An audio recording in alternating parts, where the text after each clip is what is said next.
अपना सामान बांध लो। सर। वैसे भी तुमने बिना ऑर्डर्स के जंगल में जाकर आर्मी का डिसिप्लिन तोड़ा है।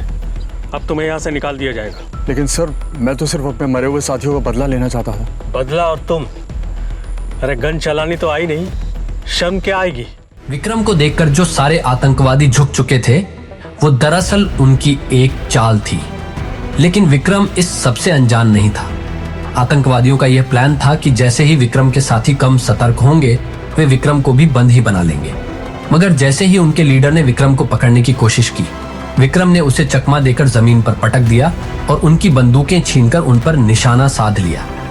बहुत जल्द विक्रम के बाकी साथियों ने उन आतंकवादियों को अपनी हिरासत में ले लिया। इसके बाद सभी वापस कैंप के लिए रवाना हो गए, जहां उन्हें सीनियर ऑफिसर्स से मिलने के लिए बुलाया गया।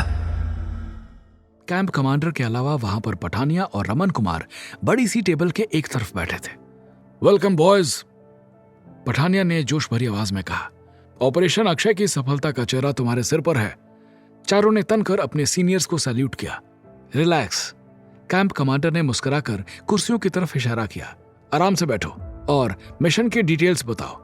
रिपोर्ट तुम बाद में बना सकते हो, लेकिन ऑपरेशन अक्षय के बारे में प्राइम मिनिस्टर को बताने के लिए जरूरी बातें हमें पता होनी चाहिए। टेबल के दूसरी तरफ रखी खाली कुर्सियों पर सबके बैठने के बाद शांतनु ने उन्हें अपने मिशन की कहानी सुनाई। पूरी कहानी सुनकर पठानिया ने गर्व से कहा, विक्रम ने मुझे सही साबित कर दिया। फिर उसने रमन की तरफ देखा। क्यों सर, अब आप क्या कहते हैं?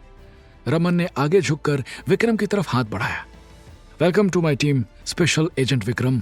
कुर्सी से उठकर हाथ मिलाने के बाद विक्रम ने शांतनु की तरफ सवालिया नजरों से देखा, क्योंकि वो रमन को नहीं पहचानता था। शांतनु ने मुस्कुराकर बताया, स्पेशल ब्यूरो के चीफ रमन कुमार सर। फौरन खड़े होकर विक्रम ने उन्हें सैल्यूट मारा। हंसते हुए रमन ने उसे बैठने का इशारा किया और कहा, कल तो तुमने मुझे डरा ही दिया था। बहुत वक्त के बाद किसी ने मेरे ऑर्डर के खिलाफ जाने की हिम्मत की।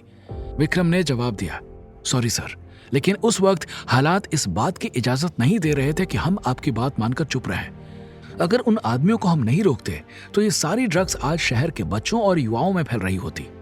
जितना खतरा हमें बॉर्डर के दूसरी तरफ बैठे दुश्मन से है, उससे ज्यादा खतरा हमें चोरी छुपे हमारे घरों में घुसकर बर्बादी फैलाने वाले इन दुश्मनों से है। रमन उसकी बात से बहुत प्रभावित हुआ।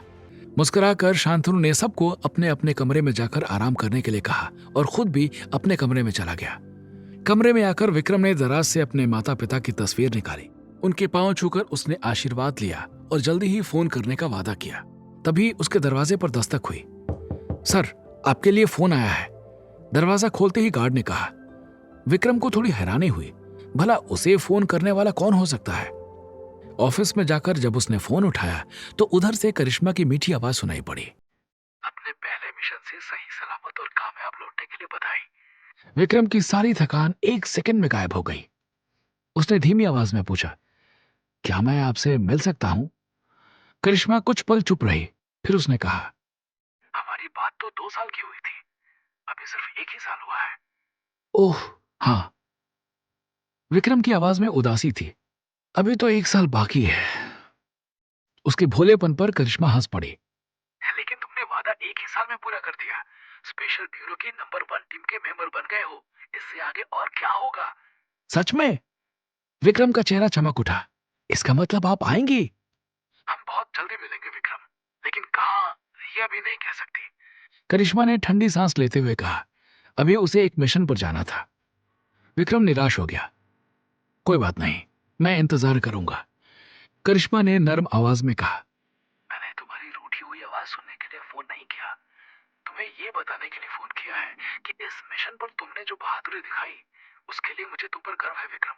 तुमसे पहली बार मिलकर ही मैं समझ गई थी कि तुम एक बहुत अच्छे सिपाही हो, और आज मुझे इस बात की बहुत खुशी है कि मैंने तुम्हें बिल्कुल सही समझा। उसके मुंह से अपनी तारीफ सुनकर विक्रम का सीना चौड़ा हो गया। फोन रखने के बाद भी उसके चेहरे पर मुस्कुराहट चमकती रही।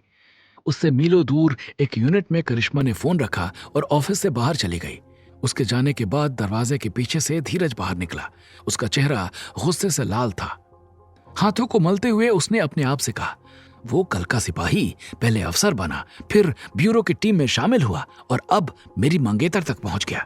तुझे ऐसा नहीं करना चाहिए था विक्रम। ट्रेनिंग के वक्त जब तुझे सजा मिली थी तभी तुझे पीछे हट जाना चाहिए था, लेकिन तूने मुझसे आगे बढ़ने की कोशिश नहीं छोड़ी।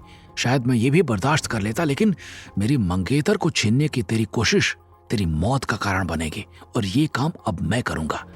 आगे की कहानी जानने के लिए देखें अगला एपिसोड सिर्फ पॉकेट एफएम के यूट्यूब चैनल पर, और कमांडर विक्रम चौहान के सारे एपिसोड्स को सुनने के लिए डिस्क्रिप्शन में दी लिंक से डाउनलोड करें पॉकेट एफएम ऐप।